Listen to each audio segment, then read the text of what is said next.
નમસ્કાર વિદ્યાર્થી મિત્રો, સિગ્નાન મિત્ર વિદ્યાપીઠની અંદર હું આપનું હાર્દિક સ્વાગત કરું છું. કેમ છો? મજામાં ને? આજે આપણે ધોરણ 8 ની અંદર સંસ્કૃતની અંદર પદ્ય 3 પહેલિકાના રિવિઝન કરવાનું છે. આજે આપણે કદાચ કોઈ લેક્ચર જોવાનું આવ્યું હોય, ઇન કેસ ન સમજાતું હોય તો ક્વિક રિવિઝન ની અંદર આપણે એમ કે છે કે કદાચ સંપૂર્ણ આપણને ખ્યાલ આવી જાય, એટલા માટે આપણે રિવિઝન લેક્ચર ની અંદર આપણે આગળના મતલબ પદ્ય 3 પહેલિકાનો અભ્યાસ કરીશું. તો પહેલિકા એટલે ઉખાણ. પહેલિકાનો ગુજરાતી અર્થ થાય છે ઉખાણ. હવે ઉખાણા વસ્તુ એવી છે કે જે આપણે કંઈક વિચાર કરવો પડે, તર્ક કરવો પડે, ત્યારે આપણે એને પહેલિકા કહેવામાં આવે છે. હું તમને એક ઉખાણું પૂછું કે રાજા રાણી બે લાડવા 3, રાજા રાણી બે લાડવા 3 સરખે ભાગે વેચવાના છે, બરોબર છે? એકે તોડવાનો નથી અને આખા જ લાડવા આપવાનો છે. તો વિચાર કરો તો ભાઈ રાજા રાણી બે છે, આપણે વિચાર કરો લાડવા 3 છે તો કેમ વેચવો? પણ કહેવાના શબ્દ ઉપર મર્મ રહેલો છે કે રાજા અને રાણી બે, ત્રણ ગણા થયા, લાડવા 3 છે, ત્રણે સરખે ભાગે આપવાનો થાય છે. એટલે આવા ઘણા બધા એવા શબ્દ છે એમાં ઘણો બધો વિચાર કરવો પડે. એ વિચાર કરી અને પછી એમ કે છે ઈ ઉખાણું છે એનો જવાબ આપવામાં આવે છે. હવે એક બીજી વાત કરું, એક બેન છે ઈ ટ્રેનની અંદર જતા હતા, ટિકિટ લીધી નથી, એટલે ટ્રેનની અંદર ટીટી આવ્યો, ચેક કર, TT checker, sorry ticket checker. એટલે એને પૂછ્યું, બેન તમે એમ કે છે ટિકિટ લીધી નથી, તમે ગુનેગાર છો, તો તમે તમારું નામ લખાવો અને આટલો દંડ તમે આપો એમ. એટલે પેલા બેને કીધું કે હિન્દુ ધર્મ મુજબ પતિનું નામ લેવામાં આવતું નથી, પણ હું તમને એક વાત કહું કે મારા પતિનું નામ છે કે જેના કારણે એમ કે છે કે તમારી ટ્રેન ઊભી રહે છે અને એનાથી તમારી ટ્રેન શરૂ થાય છે. આવું છે એ મારા પતિનું નામ છે. પેલા ખીજાણ કે મને તમારા પતિનું નામ, તમારું નામ લખો, તમારા પતિનું નામ લખાવો કે તમને સજા કરવામાં આવે છે, તમને પહોંચ આપવામાં આવશે, બરાબર છે? તો ઓલા બેને એમ કીધું કે મારા એમ કે છે કે મારા હું કોઈ પતિનું નામ ન બોલી શકું, બરાબર છે, પણ મારા પતિનું નામ એવું છે કે જેના કારણે તમારી ટ્રેન શરૂ થાય છે અને ઊભી પણ રહે છે, તો એનું નામ જણાવો. તો આ એક બહુ વિચાર કરવા જેવું. આવું તો કેવું છે? તો એનું નામ શું હતું? તો કે હું તમને એક વાત કરું કે જે ટ્રેન છે એ જે એના ગાર્ડ છે એ ઝંડી બતાવે છે, લીલી અને લાલ, બરોબર છે? તો હિન્દીમાં એને હરી કહેવાય, હરી, અને પછી લાલ, હરીલાલ. એનું નામ શું હતું? હરીલાલ. આવો બહુ વિચાર કરવો પડે. આવા ઉખાણા પહેલિકા એટલે ઉખાણા છે, એની અંદર એમ કે છે કે આવા 6 ઉખાણા આપેલા છે, એમાં 4 છે ઉખાણા છે અને પાછળ અંતરાલાપ છે કે જેમાંથી અંદર વિચાર કરીને જવાબ આપવો પડતો હોય. જવાબ એનો અંદર જ હોય, બરોબર છે? એટલે અંદરથી જ એનો જવાબ આપણે ગોતવાનો હોય છે. સૌભાગ્યવતી સ્ત્રીઓમાં સામ કોણ છે? બરાબર, સૌભાગ્યવતી સ્ત્રી એટલે કે એમાં જો એક શબ્દ કાઢવાનો છે, પહેલો શબ્દ છેલ્લો શબ્દ જોડવાથી શબ્દ એનો અર્થ મળતો હોય, એનો જવાબ મળતો હોય. આવા પણ એવા ઘણા બધા ઉખાણાઓ છે આ 9મા 10મા ની અંદર કે પહેલો શબ્દ ને અને છેલ્લો શબ્દ જે ચરણનો છેલ્લો શબ્દ, આ બંને શબ્દને જોઈન્ટ કરવાથી એનો અર્થ મળતો હોય. તો આવા શબ્દ છે કે જેના કારણે આપણે એનો કે છે કે બહુ વિચાર કરીને એનો આન્સર આવા પહેલિકા પણ હોઈ શકે છે, અંતરાલાપ શ્લોક પણ હોઈ શકે છે. તો અહીંયા આપણને 6 શ્લોક આપ્યા છે, એમાંથી પહેલો, ત્રીજો અને છઠ્ઠો શ્લોક છે એ આઈએમપી છે, બરાબર છે? એ તમારા શ્લોક પૂર્તિમાં પૂછાશે, એટલે તમારે આ શ્લોકો બધા પાકા કરવાના થશે. હવે શ્લોકનું હું ગાન કરું છું, સાંભળવાનું છે તમારે, બરાબર છે? એક ચક્ષુન કાકો અયમ બિલમ ઈછન પન્નગ સિયતે વર્ધતે ચૈવ ન સમુદ્રો ન ચંદ્રમા ચતુર્મુખો ન ચ બ્રહ્મા વૃષારૂઢો ન શંકરઃ નિર્જીવચિ નિર્હારી અજ સંધાન્ય ભક્ષણમ અપદો દુર્ગામી ચ સાક્ષરો ન ચ પંડિત અમુખ સ્પુષ્ટ વક્તા ચ યો જાનાતિ સ પંડિત પ્રવતાગ્રે રતો યાતિ ભૂમો તિષ્ઠતિ સારથી ચલતિ વાયુ વેગેન પદમ એકમ ન ગચ્છતિ સુમણસ્ય सुवर्णस्य च जानकी प्रेषिता तव रामेण सुवर्णस्य च मुद्रिका भोजनाते च किं देयं जयन्त कस्य वै सुत कथं विष्णुपदं भक्तं तक्रं शक्रस्य दुर्लभम।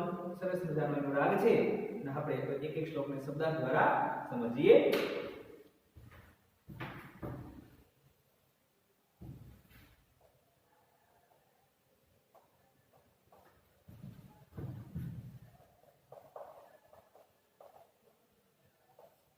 श्लोक नंबर 1।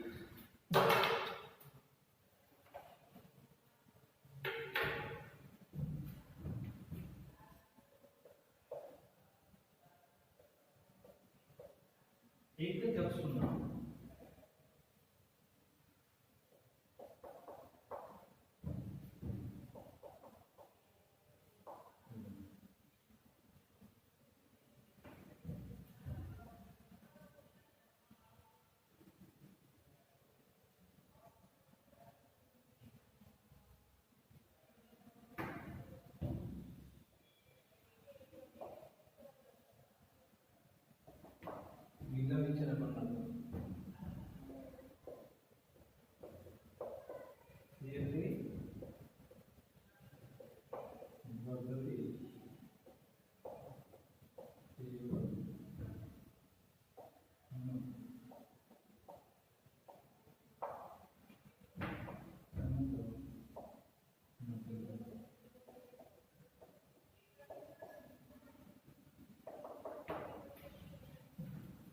दरेक बोर्ड पर ध्यान शब्दार्थ एक चक्षु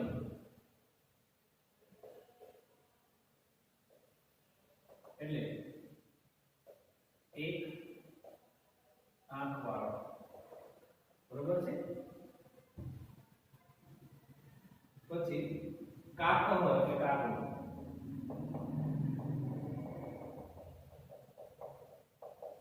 નયમ એક આંખવાળો છે પણ કાગડો નથી। પછી વિલંબ દરવાજવાળી ઈચ્છા દરવાજવાની ઈચ્છા રાખે છે પણ ऐसा नहीं सीएते એટલે ઘટે છે વર્ધતે એટલે વધે છે બરોબર।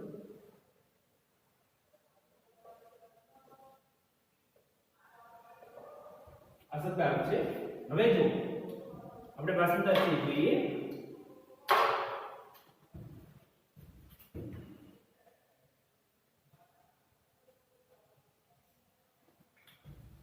एक चक्षु न शब्द છે એક ચક્ષુ એટલે એક આંખ વાળો છે પણ કાકહ નયમ આ કાગડો નથી। એક આંખ વાળો છે કાગડાને બે આંખ છે પણ એક આંખે કાનો છે અને બે આંખનું કામ એક આંખથી કરતો હોય છે અને એક જ આંખથી એક આંખથી કાનો છે બરોબર છે પણ બે આંખનું કામ એક આંખથી કરી નાખે છે એટલા માટે એક આંખ વાળો છે પણ કાગડો નથી। એક ચક્ષુ ન કાકો નયમ એટલે કે એક આંખ વાળો છે પણ કાગડો નથી। એક ચક્ષુનો કાકો નયમ એક આંખ વાળો છે પણ કાગડો નથી। વિલંબ ઈચ્છણ પણ વિલંબ કરતા ઈચ્છણ ઈ શબ્દ લાગે એટલે દરમાં જવાની વિલંબ એટલે દરમાં જવાની ઈચ્છા રાખે છે પણ ન પણ ડબલ ન છે ન પણ ન એટલે સાર નથી। ઓકે છે પેલી લાઈન ફરીથી એક આંખ વાળો છે પણ કાગડો નથી। દરમાં જવાની સાપ દરમાં રહે છે દરમાં જવાની ઈચ્છા રાખે છે પણ એ સાપે નથી બરોબર છે। બીજી લાઈન જો સિયતે વર્ધતે ચેવ સિયતે એટલે ઘટે છે ચડ અને વધતે એટલે વધે છે. ઘટે છે વધે છે, ઘણી વખત નાનો થાય ઘણી વખત મોટું પણ થાય છે. ઘટે છે અને વધે છે. એમ એટલે તેમજ ન સમુદ્ર ન ચંદ્ર, તેમજ સમુદ્ર નથી કે ચંદ્ર નથી. તેમજ તે સમુદ્ર નથી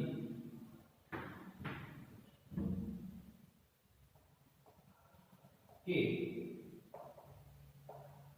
ચંદ્ર નથી. કે છે ફરીથી આકાશ શ્લોક વાસ્તર આપણે જોઈએ. એક આંખ વાળો છે પણ કાગડો નથી. દરબાર જવાની ઈચ્છા રાખે છે પણ સાપ નથી. ઘટે છે અને વધે છે, તેમજ સમુદ્ર નથી કે ચંદ્ર નથી. સમુદ્ર અને ચંદ્રની પણ વધઘટ થાય છે. બરોબર છે. તો સમુદ્રમાં જો ભરતી કે ઓટ આવે તો ફૂલ ભરી જાય, ઘણી વખત ઓટો હોય તો આવ ખાલી થઈ જાય છે. ચંદ્રમાં પણ અમાસ ને એમ કરતા કરતા પૂનમ સુધી મોટો ચંદ્ર થાય છે, એટલે એમાં પણ વધઘટ થાય છે. હવે આખા શ્લોકનું તમે એક જુઓ, આ વસ્તુ એવી છે એને એક આંખ છે પણ એને કાગડો ન કહેવાય. કાગડાની બે આંખ, આમ તો બે આંખ છે પણ એક આંખ કાણ હોય છે. બે આંખનું કામ એક આંખથી કરતો હોય છે, બે આંખ વાળો હોય છે. દરમાં જવાની ઈચ્છા રાખે છે પણ એ સાપ છે, એ ઘટે છે ને વધે છે, નાનું થાય છે મોટું થાય છે, અને એ સમુદ્ર નથી કે ચંદ્ર નથી. હવે તમે જો તો સૂચિકા એટલે શું? આનો જવાબ શું આવશે? સૂચિકા.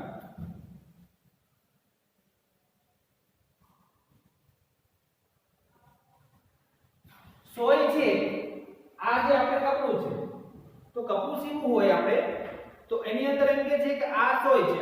એક્ઝામ્પલ આપું છું તો એની અંદર આપણે દોરડું નાકું હોય છે, એની આંખ છે, એક આંખ વાળો છે પણ એને આને કાગડો કહેવાય કે નથી. સોય છે એને એક આંખ જ છે, એને નાકું કહેવામાં આવે છે, જે દોરો કરવાનો છે. એક આંખ વાળો છે પણ કાગડો. પછી દરમાં જવાની આપણે અંદર નાખીએ તો અંદર જાય છે, તો દરમાં જવાની ઈચ્છા રાખી છે પણ એને સાપ કહેવાય તો કે ન કહેવાય. બરોબર છે. પછી અંદર જાય એટલે નાનું થાય, ઘટે છે પછી બહાર નીકળી મોટી થાય, વધે છે પણ એને સમુદ્ર કે ચંદ્ર કહેવાય નહીં. સમજાઈ ગયું તમને? તો આવી રીતે આપણે એનો જવાબ શું આવશે? સૂચિકા એટલે સોય. બરોબર છે. તો અહીંયા ભાષાંતર અને શબ્દાર્થમાં જો ફેરબુકમાં ન લખ્યા હોય તો તમારે લખવાના છે. ઓકે, તો સ્ક્રીનશોટ પાડો.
શ્લોક નંબર 2.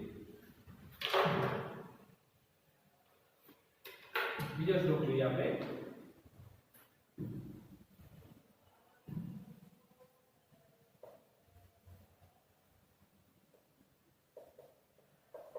ચતુર્મુખો ન ચ બ્રહ્મા વૃષારૂઢો ન શંકર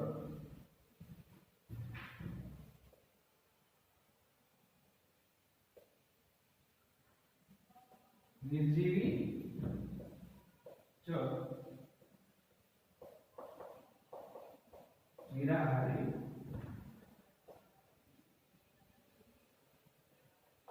અજસ્રમ ધાન્ય પક્ષાનો.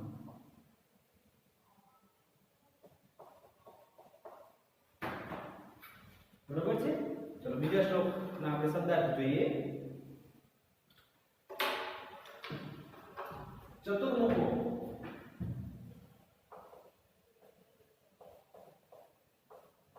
એટલે ચાર મુખ વાળો પછી ન બ્રહ્મા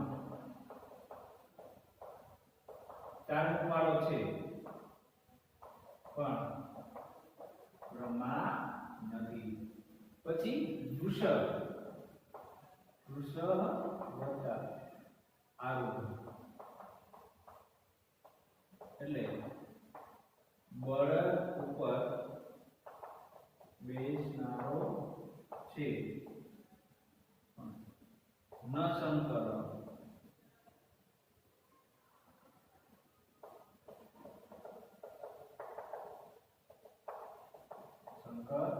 નથી નિર્જીવ નિરાહારી નિરાહારી અજસ્ર સતત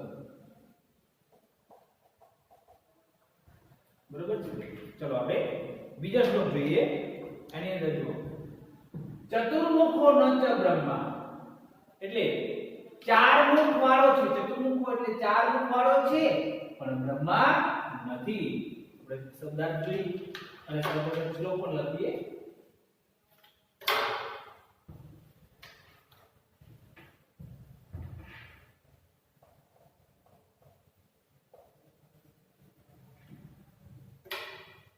ચતુર્મુખો એટલે ચાર મુખ વાળો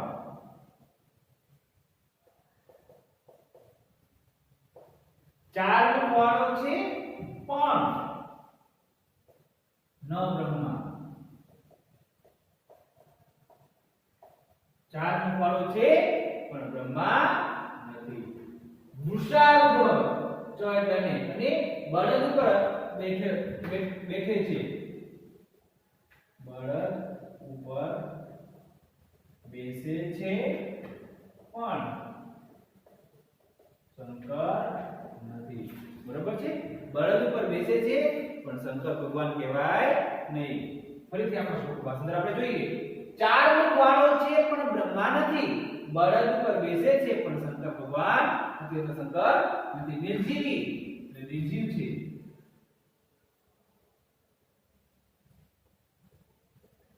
નિર્જીવ છે અને નિરાહારી છે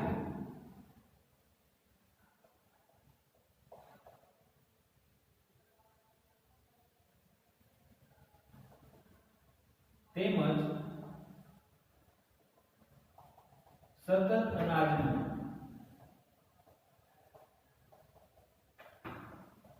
ભક્ષણ કરે છે તો અનાજના દાણા ખાય છે ફરીથી આપણે શું ભાષાંતર આપણે જોઈએ ચાર મુખ વાળો છે પણ બ્રહ્મા નથી બળદ ઉપર બેઠેલો છે પણ શંકર નથી બળદ ઉપર બેસે છે પણ શંકર નથી નિર્જીવ છે અને નિરાહારી છે નિર્જીવ વસ્તુ છે નિરાહારી છે કઈ બીજું ભોજન નથી ખાતું પણ સતત અનાજના દાણા ખાય છે સતત અનાજના દાણા ખાય છે બરોબર છે આખા શ્લોક ઉપરથી ભાષાંતર એકવાર ચાર મુખ વાળો છે પણ બ્રહ્મા નથી બળદ ઉપર બેઠેલો છે પણ શંકર નથી નિર્જીવ અને નિરાહારી છે તે અનાજના દાણા સતત ખાય છે હવે એનો આન્સર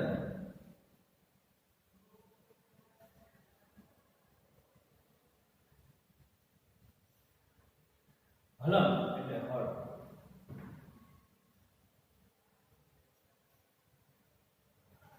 વાવણી જો આ છે ચાર મુખ વાળો છે પણ એને બ્રહ્મા કહેવાય નહીં પછી બળદ ઉપર આને ખેંચવામાં આવે તો બળદથી ખેંચવામાં આવતો હોય છે ખેતી કરવામાં આવે બળદથી ખેંચે એટલે પછી અહીંયા વાવણી અહીંયા ઉપર છે એક પાઇપ છે અને અહીંથી દાણા નાખતા હોય છે બરોબર છે એટલે અહીં પાઇપ દ્વારા એ બધી જગ્યાએ પહોંચે છે એટલે ચાર મુખ વાળો છે પણ બ્રહ્મા નથી બળદ ઉપર બેસે છે બળદ ખેંચે છે પણ એને શંકર ભગવાન કહેવાય નહીં નિર્જીવ વસ્તુ છે લોખંડની વસ્તુ છે નિરાહારી બીજું કઈ નહીં પણ સતત અનાજના દાણા ખાય છે એનું નામ શું છે હલમ એટલે ફળ ચલો આનો સ્ક્રીનશોટ પાડો અને ફેસબુક ની અંદર જો બાકી હોય તો તમારે લખવાનું છે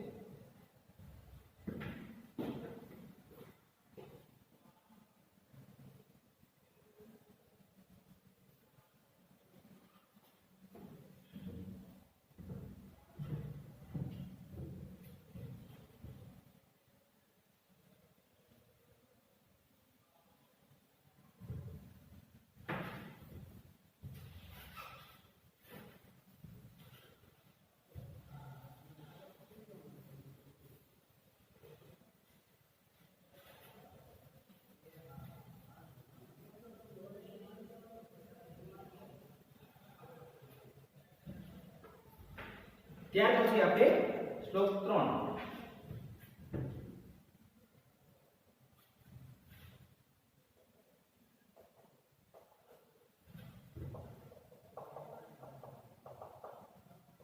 ત્રીજો શ્લોક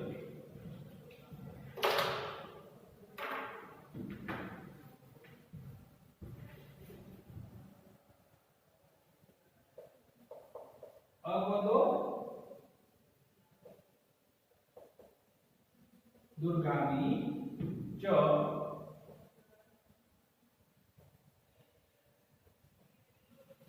સાક્ષરો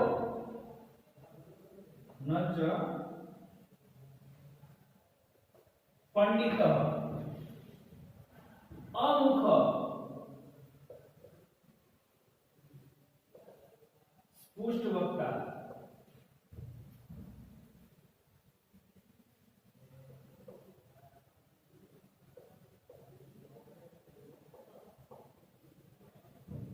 च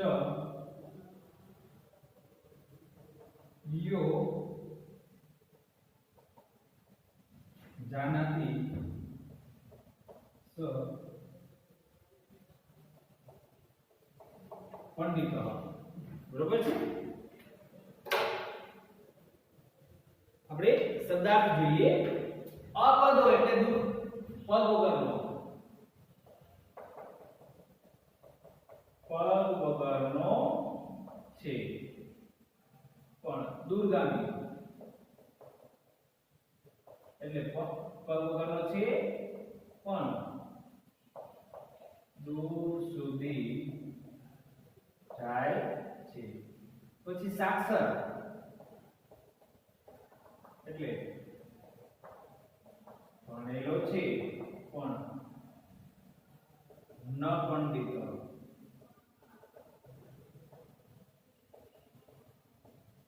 પંડિત નથી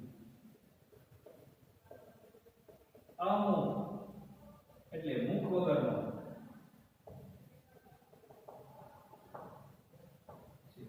સ્પુષ્ટ વક્તા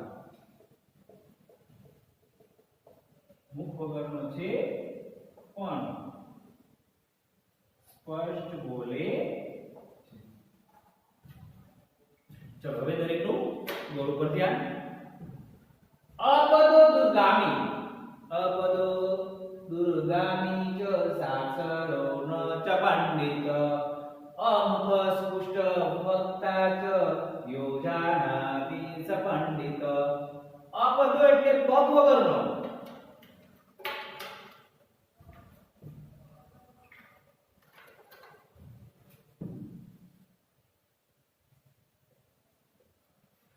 કે છે અપદો એટલે પદ વગરનો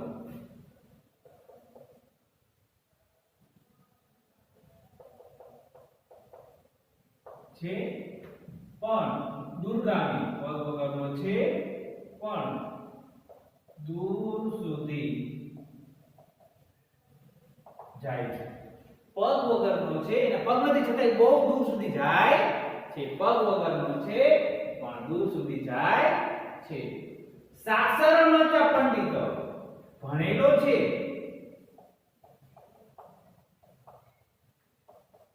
પણ પંડિત નથી ભણેલો ખરો પણ એને પંડિત કહેવાય નહીં પેલી લાઈનનું વાસ્તવ ફરીથી એકવાર પગ વગરનો છે પણ દૂર સુધી જાય છે ભણેલો છે પણ પંડિત નથી અમુખ સ્પષ્ટ વક્તા મુખ વગરનો છે છતાં સ્પષ્ટ બોલે છે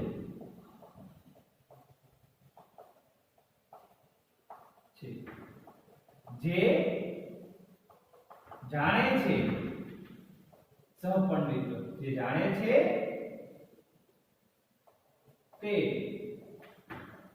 પંડિત છે બરોબર છે ફરીથી આખા શ્લોક વાંચન આપણે જોઈએ પગ વગરનો છે પણ દૂર સુધી જાય છે ભણેલો છે પણ પંડિત નથી મુખ વગરનો છે એટલે મુખ નથી છતાં એમ કે છે સ્પષ્ટ બોલે છે સ્પષ્ટ બોલતો હોય છે અને જે આને ઓળખે છે એ પંડિત કહેવાય હું તમને એમ કહું કે તમે પત્ર લખો ટપાલ લખો તો ઈ એમ કહે છે કે એને પગ નથી છતાં આપણે જ્યાં મોકલવું ત્યાં મોકલી શકીએ રાજકોટ મોકલવું હોય અમદાવાદ મોકલવું હોય જુનાગઢ મોકલવું હોય કે વિદેશમાં ગમે ત્યાં મોકલવું હોય તો મોકલી શકો છો બરોબર છે તો એમ કહે છે કે પગ વગરનો છે છતાં દૂર સુધી જાય છે પછી ઈ ભણેલો છે તો લખાણ ખરું પણ એને પંડિત કહેવાય નહીં પછી મુખ વગરનો છે છતાં સ્પષ્ટ બોલે છે મેં તમને કીધું કે તમે એને ખકડાવશો અવાજ કરે છે મુખ વગરનો છે છતાં સ્પષ્ટ બોલે છે અને જે જાણે છે તે પંડિત એને જે મતલબ આ ઓળખી ગયા એને પંડિત કહેવામાં આવે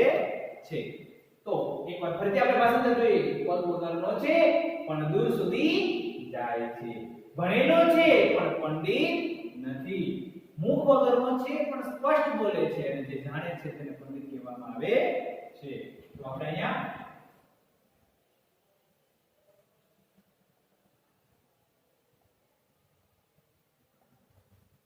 નો જવાબ આવે છે લિખિત પત્ર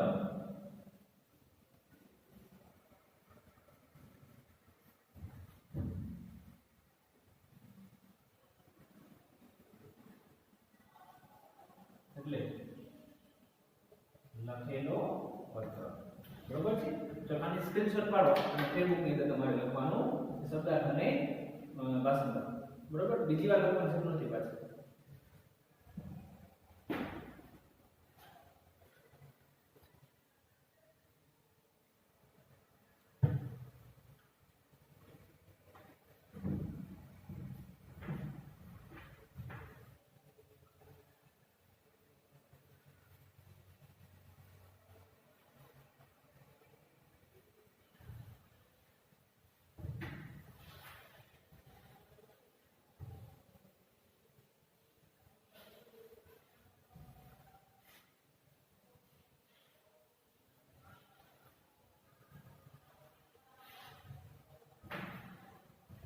ત્રણ શ્લોકનો એકવાર ભાષાંતર આપણે જોઈ લઈએ કે એક આંખ વાળો છે પણ કાગડો નથી દરમા જવાની ઈચ્છા રાખે છે પણ એને સાપ કહેવાય નહીં ઘટે છે વધે છે પણ સમુદ્ર નથી કે ચંદ્ર નથી નો જવાબ શું આવશે સૂચિકા એટલે સોય બીજું ચાર મુખ વાળો છે પણ બ્રહ્મા નથી બળદ ઉપર બેઠેલો છે પણ એને શંકર કહેવાય નહીં નિર્જીવ અને નિરાહારી છે અને સતત અનાજનું ભક્ષણ કરે છે તેનો જવાબ શું આવશે હલમ કેટા ફળ પછી ત્રીજો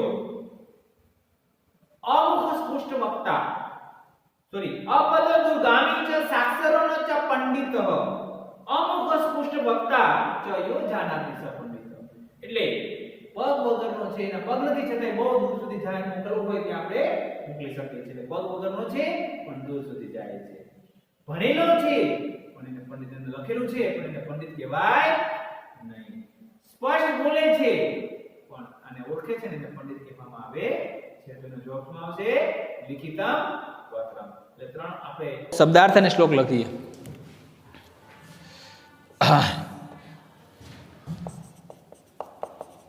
શ્લોક નંબર 4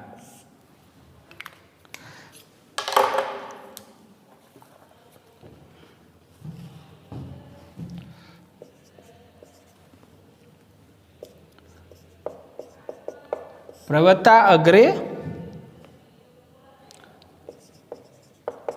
રથો યાતિ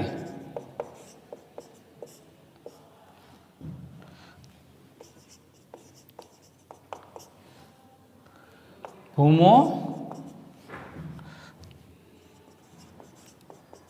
તિષ્ઠતિ સારથી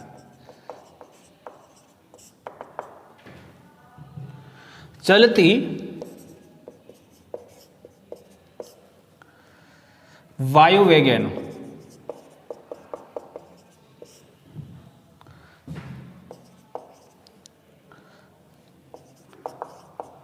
પદમ એકમ ન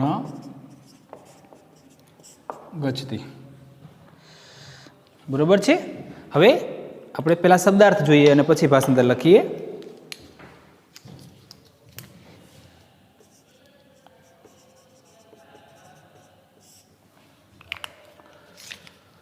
પ્રવત્તા અગ્રે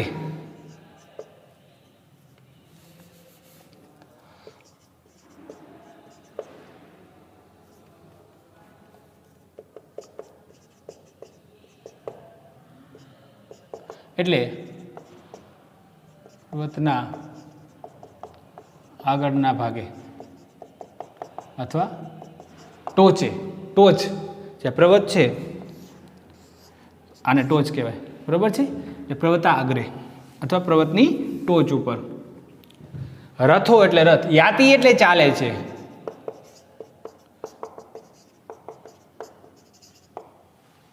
ભૂમો એટલે જમીન, તિષ્ઠતિ એટલે ઊભો છે,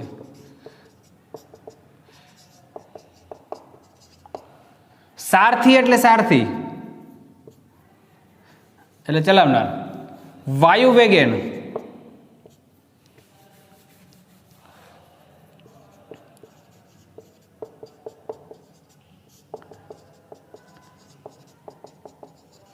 વાયુ વેગથી ચલતી, પદમ એકમ,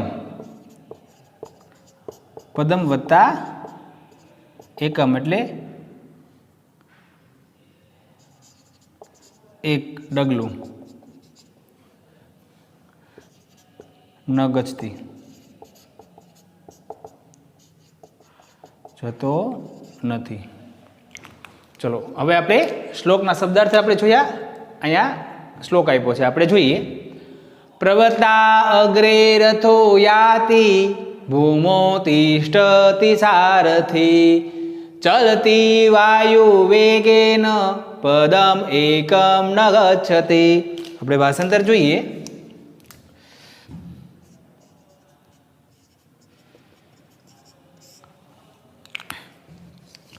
શું કહે છે? પર્વતની ટોચ પર રથો યાતિ એટલે રથ ચાલે છે. શું કહે છે? પર્વતાગ્રે રથો યાતિ એટલે પર્વતની ટોચ ઉપર રથ ચાલે છે. સારથી એટલે કોણ? આ રથને ચલાવનાર જે વ્યક્તિ ચલાવે છે એને સારથી કહેવાય. એટલે સારથી ભૂમો તિષ્ઠતિ એટલે સારથી છે, સારથીનું સારથી રાખવાનું છે. સારથી જમીન પર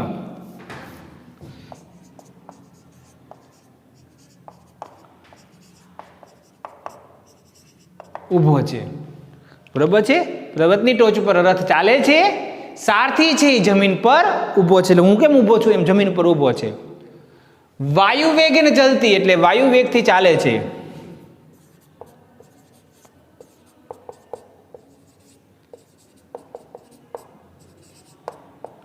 વાયુ વેગન એટલે વાયુના વેગથી, પવનમાં વેગથી ચાલે છે, ઝડપથી ચાલે છે. પદમ એકમ સંધિ છૂટી પડે. પદમ એકમ એટલે પણ એક ડગલું આગળ જતો નથી. ફરીથી શ્લોક જોઈએ આપણે. પર્વતની ટોચ ઉપર રથ ચાલે છે, સારથી જમીન પર ઊભો છે, વાયુ વેગથી ચાલે છે પણ એક ડગલું આગળ જતો નથી. આપણે અહીંયા જોઈએ કે આ છે એનું સ્ટેન્ડ છે, આપણે એને ધરી કહે છે. પછી એની ઉપર આ રથ ચલાવે છે, મતલબ આ છે ચક્ર છે જેવું.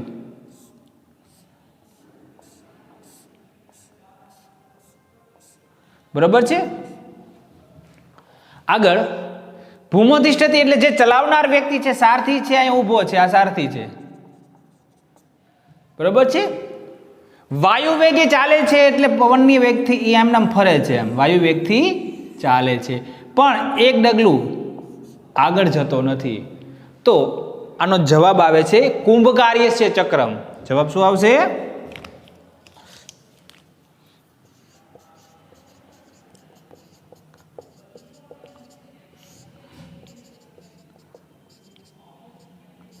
ચક્રમ એટલે કુંભારનો ચાકડો. કુંભારનો ચાકડો છે એની સ્ટેન્ડ ઉપર છે, પછી અહીંયા એ માટીનો પિંડો મૂકે ને પછી જુદા જુદા શેપ આપતો હોય છે, બરોબર છે. એટલે કુંભકારી ચક્રમ એટલે કુંભારનો. અને સારથી, કુંભાર છે એ સારથી છે, એ ચલાવે છે. અહીંયાથી લાકડીના ઓલા દ્વારા એ ફેરવવામાં આવે છે, બરોબર છે. એટલે કુંભકારી ચક્રમ છે. આમાં પવનચક્કી નહીં આવે, કારણ કે પવનચક્કીની અંદર પવનના વેગથી ચાલતી હોય છે, જ્યારે અહીંયા સારથીની વાત કરવામાં આવી છે. આપણને સમજાય છે તમને? એટલે આમાં પવનચક્કી આવશે નહીં. પવનના વેગથી ચાલે એને પવનચક્કી કહેવાય, પણ અહીંયા તો આપણને કહે છે કે ભૂમો તિષ્ઠતિ સારથી, सारथी छे एने चलावनार व्यक्ति छे। अहींया लाकड़ी द्वारा तमे जो कदाच कुंभाરના लाकड़ा कुंभाરના घरे तमे गया होय तो जे मटका बनावता होय, कोड़िया बनावता होय, बराबर छे, आ बधी जुदी जुदी वासण बनावता होय छे माटीना, तो ई पोते आ चक्रनी अंदर एम के छे पेला तो लाकड़ी द्वारा एने फूल फेरववामां आवे छे અને પછી એને માટીનો પીંડો નાખે અને પીંડો નાખીને પછી જુદા જુદા શેપ આપે છે. આવી રીતે માટીના વાસણ બનાવતા હોય છે. એટલે વાયુવેગથી ચાલે છે પણ એક ડગલું આગળ જતો નથી, એ ત્યાં ત્યાં ફરતો છે, આગળ જતો નથી. સમજાઈ ગયો શ્લોક? તો એકવાર આપણે ફરીથી ભાષાંતર જોઈએ. એ પર્વતની ટોચ ઉપર રથ ચાલે છે, સારથી જમીન પર ઊભો છે. વાયુવેગથી ચાલે છે પણ એક ડગલું આગળ જતો નથી. ઓકે, તો તમે સ્ક્રીનશોટ પાડી શકો છો. અને ભાષાંતર જો લખી નાખ્યું હોય ફેરબુકમાં તો આપણે લખવાની જરૂર નથી, તો સ્ક્રીનશોટ પાડો.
શ્લોક નંબર 5.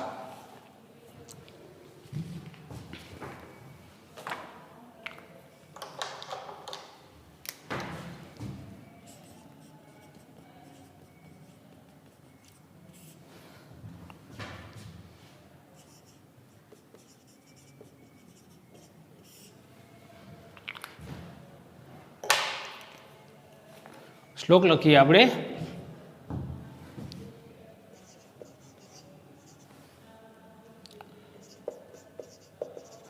સુવર્ણસ્ય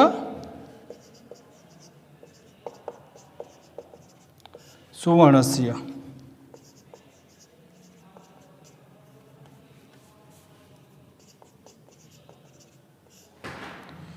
ચ જાનકી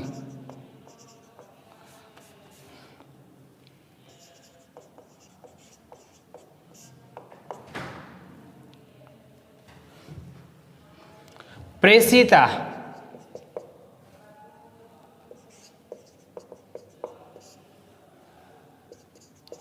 तव रामेण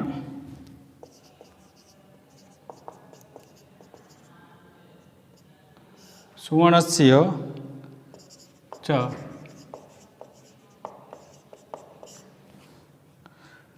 मुद्रिका.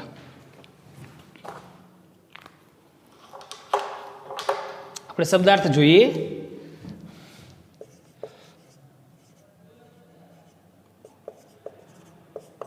એટલે હે ઊંચ કુળની જાનકી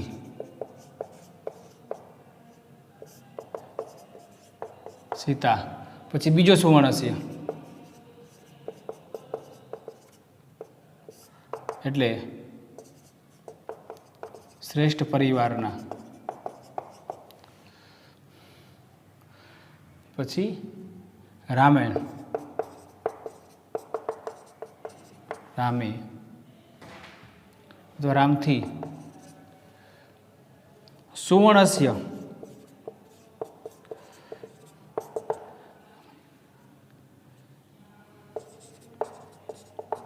ચમકતી અને બીજી વાર સુવર્ણસ્ય અને સોનાની મુદ્રિકા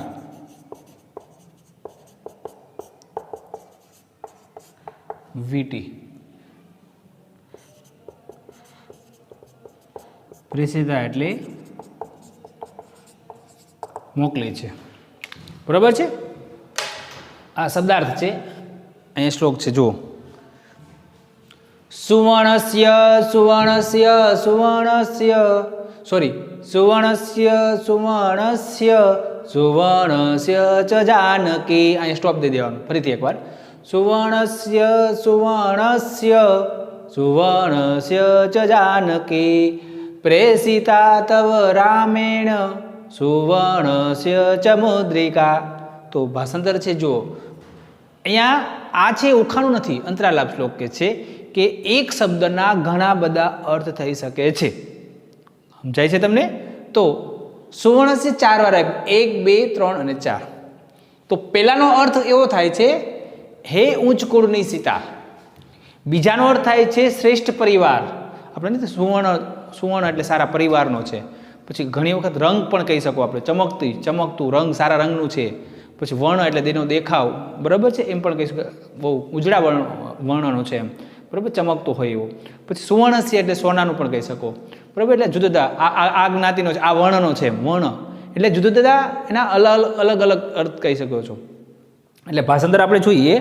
જ્યારે રાવણ છે એ માતા સીતાને એમ કે છે અપહરણ કરી અને લંકાની અંદર લઈ જાય છે, ત્યારે જે વૃક્ષ નીચે એમ કે છે માતા સીતા બેઠા હોય છે, અને આ બાજુ વાનરની સેનાઓ છે, એ હનુમાનજીની સેનાઓ છે, રામજીની સેના છે, એ એમ કે છે વિશાળ દરિયા કિનારા ઉપર ઊભા છે. અને ત્યાં કહે છે કે ત્યાં આ જાય છે એ પેલા હનુમાનજી કહે છે કે હું માતા સીતાને ઓળખીશ કઈ રીતે, અમે તો જોયા નથી માતા સીતાને.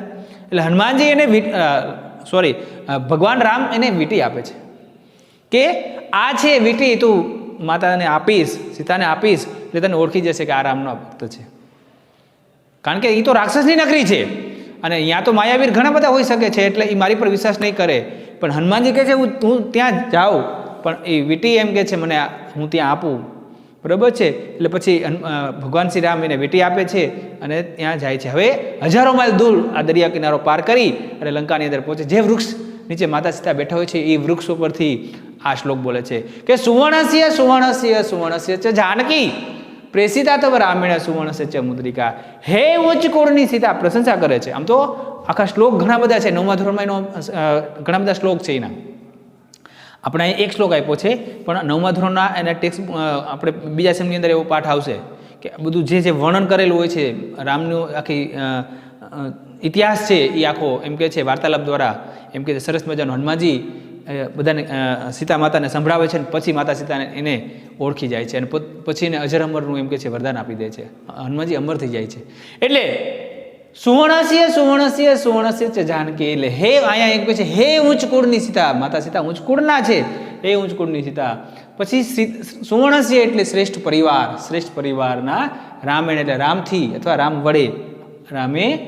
પછી સુવર્ણસ્ય રામે ચમકતી, અને પછી નીચેનો શબ્દ સુવર્ણસ્ય એટલે સોનાની. હે ઉચ્ચ કુળની સીતા, શ્રેષ્ઠ પરિવારના શ્રી રામે ચમકતી અને ચ એટલે અને, બરોબર છે. આપણે અહીં ભાષાંતર લખતા જઈએ.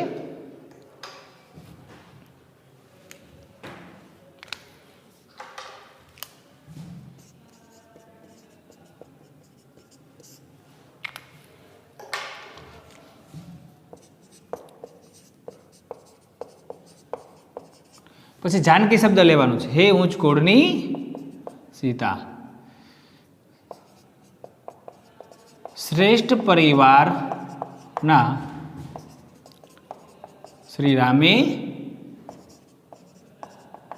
ચમકતી, શ્રી રામે પછી ચમકતી અને નીચે લઈએ. શ્રી રામે ચમકતી અને સોનાની વીંટી તવ કહેતા તારા માટે મોકલી છે, બરોબર છે. ફરીથી એકવાર ભાષાંતર જોઈએ આપણે.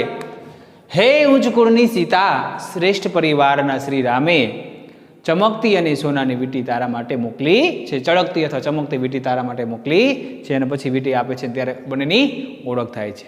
ક્લિયર? તો તમે સ્ક્રીનશોટ પાડો, શબ્દાર્થની તમારે લખવાનું છે, લખી નાખો.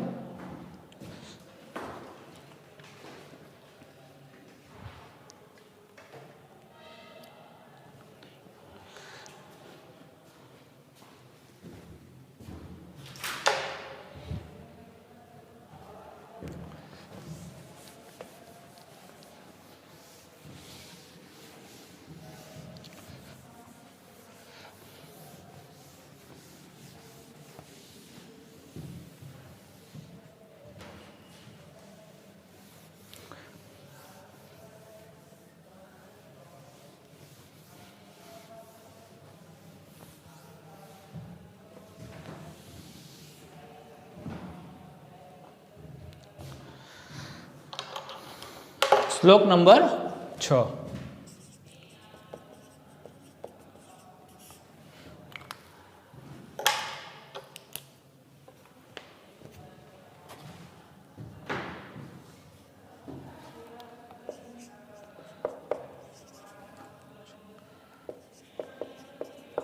ભોજનાર્થે ચ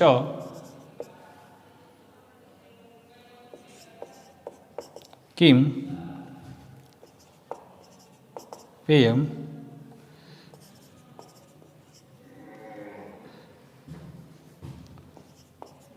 જયંત કસ્ય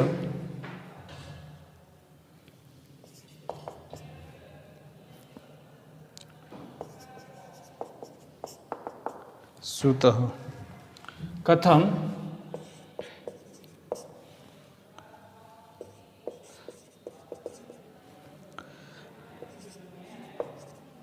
વિષ્ણુપદમ પોક્તમ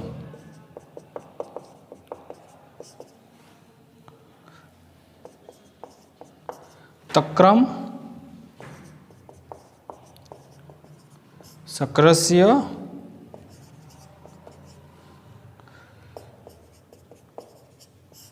દુર્લભમ. બરોબર છે. હવે આપણે શબ્દાર્થ જોઈએ. ભોજનાર્થે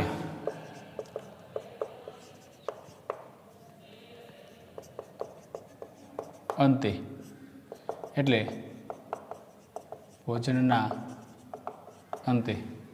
પછી પેયમ એટલે પીવું જોઈએ.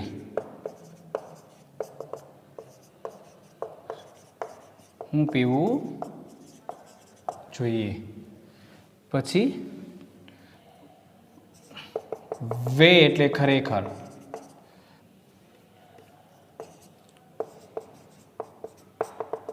સુતઃ એટલે પુત્ર. પોક્તમ એટલે કહેવાયું.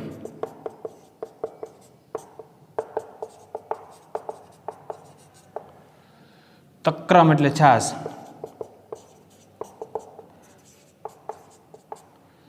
શક્રસ્ય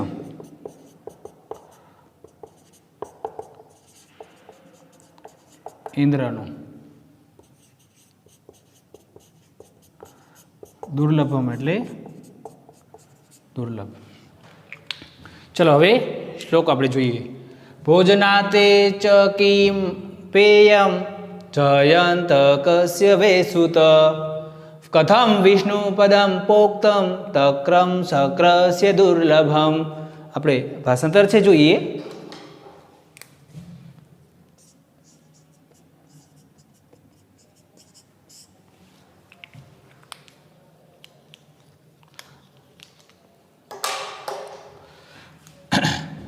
ભોજન વત્તા અંત એટલે ભોજનના અંતે. આમાં તમે જુઓ કે આપણે આ શ્લોક એવો છે કે એમાં તમને 3 પ્રશ્ન, આપણે 4 ચરણ હોય શ્લોકમાં. પ્રશ્ન પૂછ્યો છે, અહીંયા પ્રશ્ન પૂછ્યો છે, અહીંયા પ્રશ્ન પૂછ્યો છે, અહીંયા એના આન્સર આપેલા છે. બરોબર છે.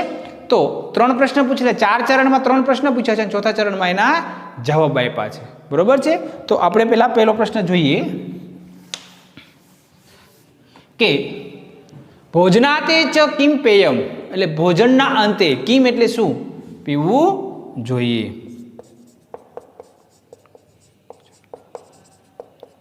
અંતે શું પીવું જોઈએ. પછી અને ચ એટલે અને વે એટલે ખરેખર, અને ખરેખર જયંત કોનો પુત્ર છે? ખરેખર અને ખરેખર જયંત કોનો પુત્ર છે? બીજો પ્રશ્ન. પહેલો પ્રશ્ન શું છે કે ભોજનના અંતે શું પીવું જોઈએ? પહેલો પ્રશ્ન. અહીંયા આપણે પ્રશ્નાચિહ્ન કરીએ, અલ્પ વિરામ. અહીંયા પણ પ્રશ્નાચિહ્ન. બીજો છે ચ એટલે અને જયંત વે કસ્ય સુતઃ, અને ખરેખર જયંત કોનો પુત્ર છે? વિષ્ણુપદમ કથમ પ્રોક્તમ, એટલે વિષ્ણુનું પદ કેવું કહેવાયું?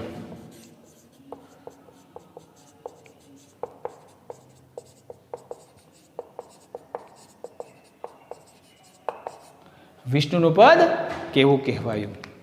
ફરીથી 3 પ્રશ્ન જોઈએ આપણે. ભોજનના અંતે શું પીવું જોઈએ? અને ખરેખર જયંત કોનો પુત્ર છે?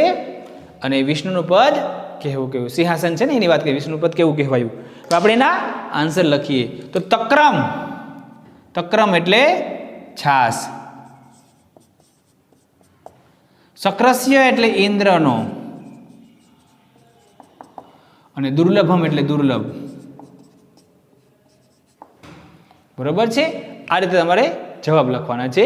હવે પહેલાનો જવાબ કે ભોજનના અંતે શું પીવું જોઈએ, તો પહેલાનો જવાબ શું આવે? તક્રમ કહેતા છાસ. ખરેખર જયંત કોનો પુત્ર છે? તો ઇન્દ્રનો. અને વિષ્ણુનું પદ કેવું કહેવાયું? તો દુર્લભ અથવા મુશ્કેલ. હવે આખા શ્લોકનું ભાષાંતર એકવાર. ભોજનના અંતે શું પીવું જોઈએ? અને ખરેખર જયંત કોનો પુત્ર છે? વિષ્ણુનું પદ કેવું કહેવાયું? છાસ, ઇન્દ્રનો અને દુર્લભ. 3 પ્રશ્ન છે અને નીચેના એના આન્સર છે. ઓકે, તો સ્ક્રીનશોટ પાડો અને શબ્દાર્થ લખો.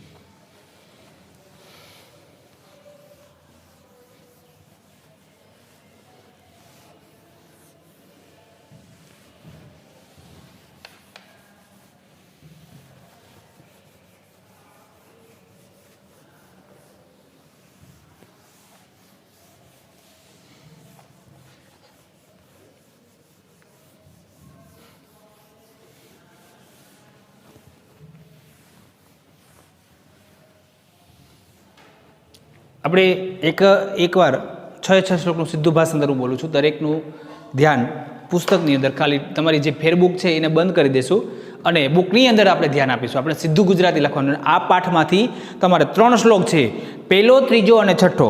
3 શ્લોક છે, એમાં પહેલો, ત્રીજો અને છઠ્ઠો એ શ્લોક પાકા કરવાના છે. શ્લોક પૂર્તિમાં પૂછાશે. પહેલો શ્લોક એટલે એક કાગડાવાળો, પછી ત્રીજો એટલે અપદોવાળો, અને છઠ્ઠો શ્લોક ભોજનના અંતે કિમ પીએમ. એ સંસ્કૃતમાં એક્ઝામમાં પૂછાશે. આપણે ભાષાંતર જોઈએ. એક આંખવાળો છે પણ કાગડો નથી, દરમાં જવાની ઈચ્છા રાખે છે પણ સાપ નથી, ઘટે છે અને વધે છે પણ સમુદ્ર નથી કે ચંદ્ર નથી. એનો જવાબ આવે છે સૂચિકા એટલે સોય. બરોબર છે? હવે બીજો.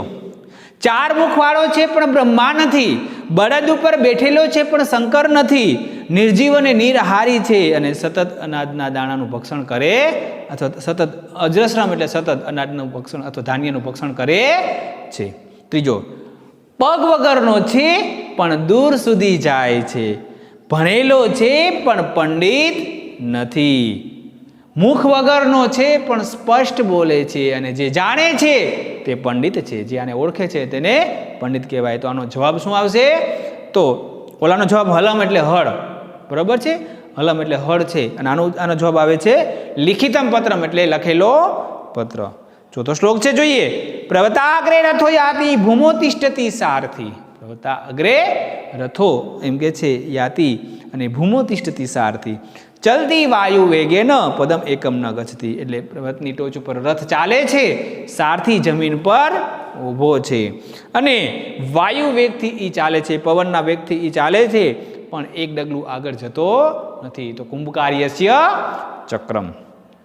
સુવર્ણસ્ય સુવર્ણસ્ય સુવર્ણસ્ય ચ જાનકી પ્રેષિતા તવ રામેણ ચ મુદ્રિકા. હે ઉચ્ચ કુળની સીતા, શ્રેષ્ઠ પરિવારના શ્રી રામે ચમકતી અને સોનાની વીંટી તારા માટે મોકલી છે.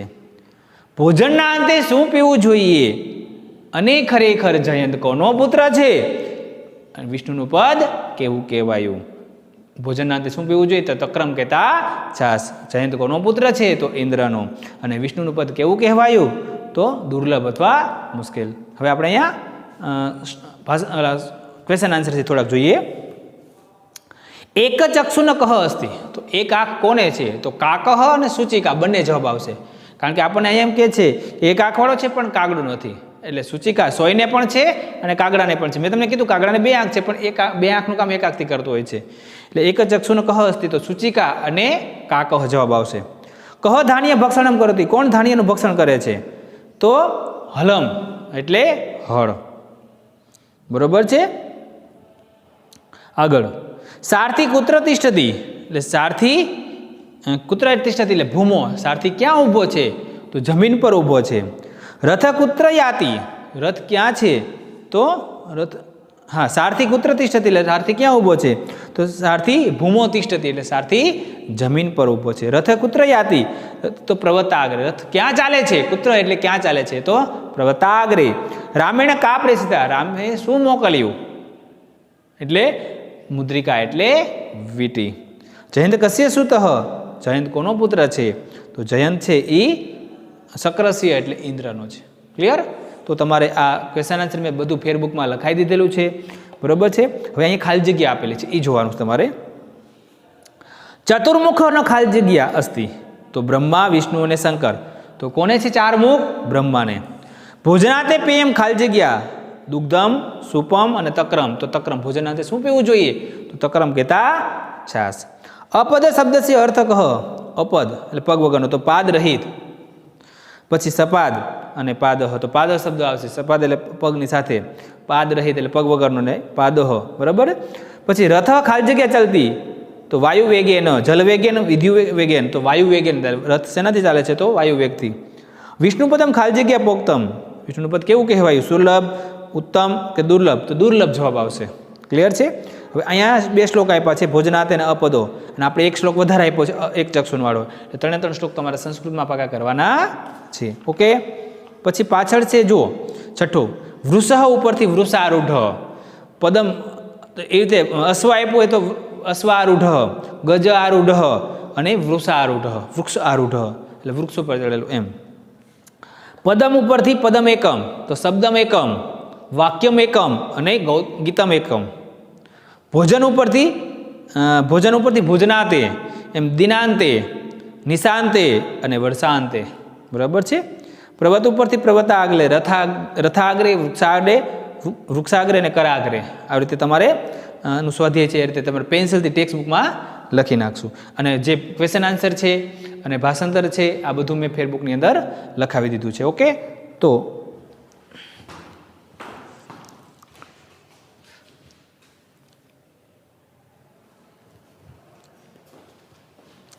હવે તમારે જે આ શબ્દાર્થ છે, ભાષાંતર છે, એ બધું ફેરબુકની અંદર લખેલું જ છે.